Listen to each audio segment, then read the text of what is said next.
Graph जो आपके पहले 5 कराए थे उसके बाद वाले ग्राफ है मंडेल इम्पॉसिबल ट्रिनिटी।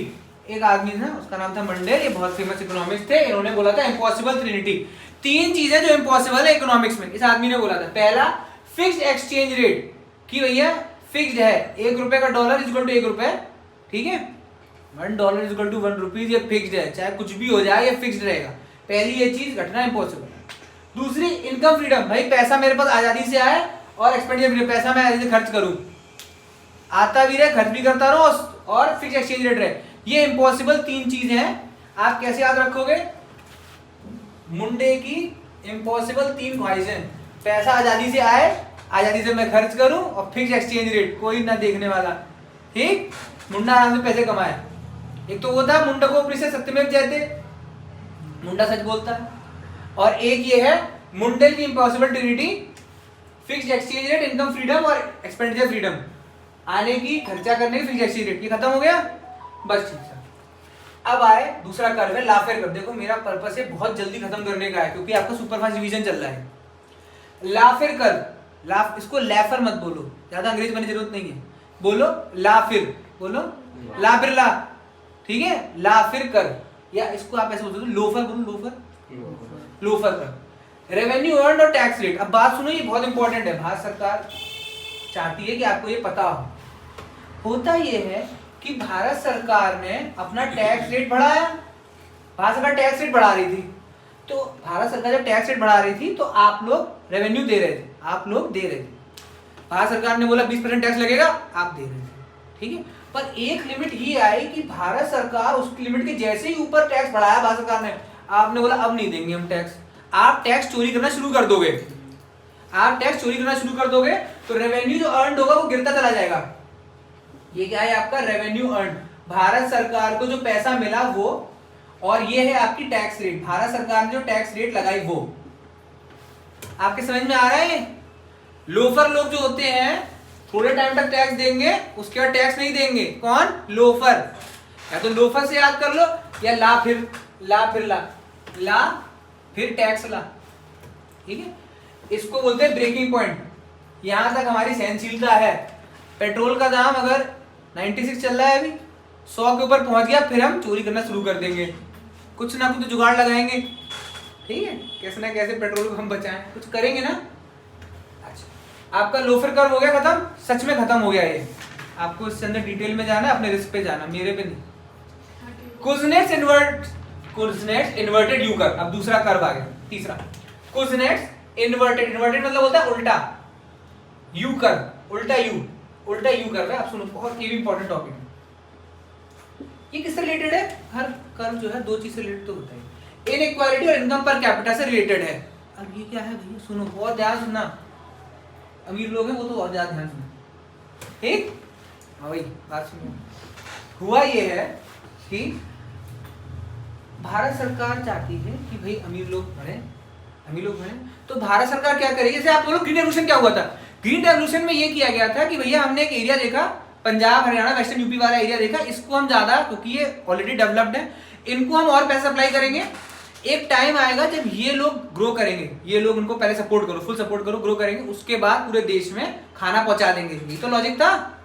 उसकी वजह से हुआ क्या, साइड वाले और जो स्टेट्स थे वो डाउन हो गए। बीमारू स्टेट्स वाला जो अमर सिंह का कॉन्सेप्ट था, बिहार, मध्य प्रदेश, राजस्थान, उत्तर प्रदेश, ठीक। अब यहां पर क्या है, देखो बहुत ध्यान सुनो, भारत सरकार ने पैसे दिए बड़े बड़े धन्ना सेठों को, तो क्या हुआ, जब पैसे दिए भारत सरकार ने तो इनइक्वालिटी बढ़ी। क्या बढ़ी?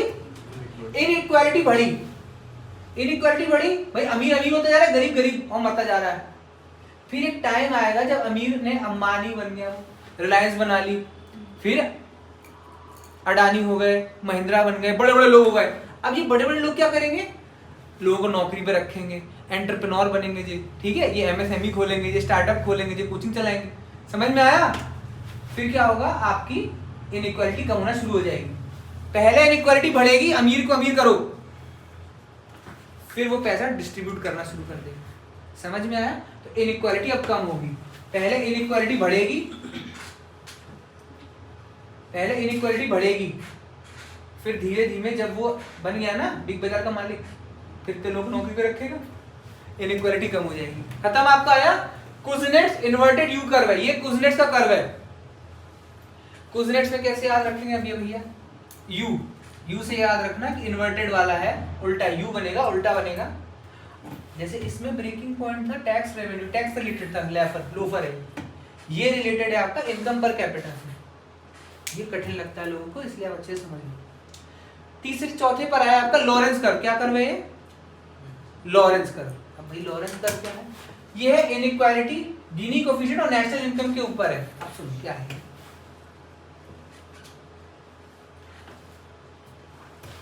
ये ग्राफ है। ग्राफ में क्या है, एक हमने ऐसे एक लाइन बनाई, क्या बनाई, एक हमने एक लाइन बनाई 45 डिग्री के एंगल पे लाइन बनाई। इस लाइन को हमने बोला परफेक्ट इक्वालिटी, मतलब वाह वाह क्या देश हो रहा है। कौन सा देश है जो हैप्पी रहता है? फिनलैंड। हैप्पी हैप्पी है, बता 6 बार से हैप्पी हैप्पी, मतलब बल्ले बल्ले हो गई। परफेक्ट इक्वालिटी, मजा आ गया, वाह। ठीक, फिनलैंड का एग्जांपल। अब भारत देश पे है, भारत देश में परफेक्ट इक्वालिटी तो है नहीं भाई, कोई अमीर है अंबानी अडानी और कोई गरीब है, ठीक है। तो क्या हुआ यहाँ पर, इस लाइन में थोड़ा गैप आ गया। क्या आ गया? गैप आ गया। ये जो गड्ढा है ना परफेक्ट इक्वालिटी के बीच में और ये इनइक्वालिटी के बीच में, इस गड्ढे को बोलते हैं गिनी कोएफिशिएंट। क्या बोलते हैं? आज तक कोई भी ऐसी कंट्री नहीं है जो 100% इक्वालिटी हो वहां पर, मतलब सभी 100 करोड़ है, सबके पास 100 करोड़ है, ऐसा कहीं नहीं हो पाया। परफेक्ट इक्वालिटी कहीं नहीं है। इस तरीके का ग्राफ बनता है इक्वालिटी, इनइक्वालिटी, गिनी कोएफिशिएंट और नेशनल इनकम के बीच में। ये आपकी नेशनल इनकम, ये आपकी इनइक्वालिटी। गिनी कोएफिशिएंट याद रखना, इसकी वैल्यू 0 to 1 के बीच में होती है। 0 to 1 के बीच में होती है इसकी वैल्यू, ठीक है। गिनी आपके आएगा, अरे सोने की गिन्नी बोलते हैं ना, क्या बोलते हैं? सोने के सिक्के को गिन्नी भी बोला जाता है। अभी जाना सुनार के पास, सोने की गिन्नी आती है सिक्के की, ठीक है। तो गिन्नी याद रखना, किसी के पास सोने की गिन्नी है, किसी के पास सोने की गिन्नी नहीं है, किसी के पास, ठीक है। इनइक्वालिटी, इनइक्वालिटी, गिन्नी कोएफिशिएंट वर्ड आएगा एग्जैक्टली, रिनी से गिन्नी, ठीक। पैराडॉक्स ऑफ थ्रिफ्ट, ये टॉपिक हो गया, इससे ज्यादा मत जाना, बहुत बड़ा टॉपिक है। फिर ये विकिपीडिया पे डालोगे आप, लॉरेंस कर्व पढ़ गया। लॉरेंस कर्व इनइक्वालिटी और इक्वालिटी बताता है पैसे में, पैसे के लॉरेंस हो गए, ठीक है। पैराडॉक्स ऑफ थ्रिफ्ट पे आए।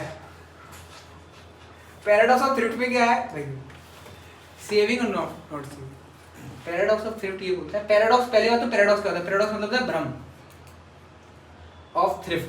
हमें लगता है कि भाई अगर मैं बचत कर लूंगा तो मैं अंबानी बन जाऊंगा। नहीं, ऐसा नहीं होने वाला मुन्ना, ठीक है। तुम बचत करोगे तुम कुछ नहीं कर पाओगे। बचत करो पर उसे फिर इन्वेस्ट करो, म्यूचुअल फंड में लगाओ, सब्जेक्ट टू मार्केट रिस्क, ठीक। कुछ करो उसका। भाई आपके पैसे जमा है, गड्ढा खोद के डाल दो उसमें, नहीं, उससे तुम सेठ नहीं बनने वाले। पैसा जो बचाया आपने उससे ट्रैक्टर खरीदो, खेती करो, किसान बनो, ठीक है। फिर 4 पर बुलेट ले लेना। पैराडॉक्स ऑफ थ्रिफ्ट मतलब हमें लगता है कि हम बचत कर रहे हैं बट एंड में बचत हो नहीं रही है। हमें लगता है हम बचत कर रहे हैं पर एंड में बचत हो नहीं रही। हो गया, इतना समझ में आया? We think we are saving but it is not saving. Last है आपका एंजल्स इलास्टिसिटी, ये कंज्यूमर का बिहेवियर बताती है। एंजल्स इलास्टिसिटी कंज्यूमर का बिहेवियर बताती है। बस इतना ही आएगा मैच करने को। आप याद रखना कि तो कंज्यूमर मतलब कौन है? ग्राहक, देवता समान है, बोलो। Consumer is equal to angel. Consumer angel, ग्राहक देवता। एंजल क्या होगा? देवता होगा, देवी, जो भी है, ठीक है। Consumer angel.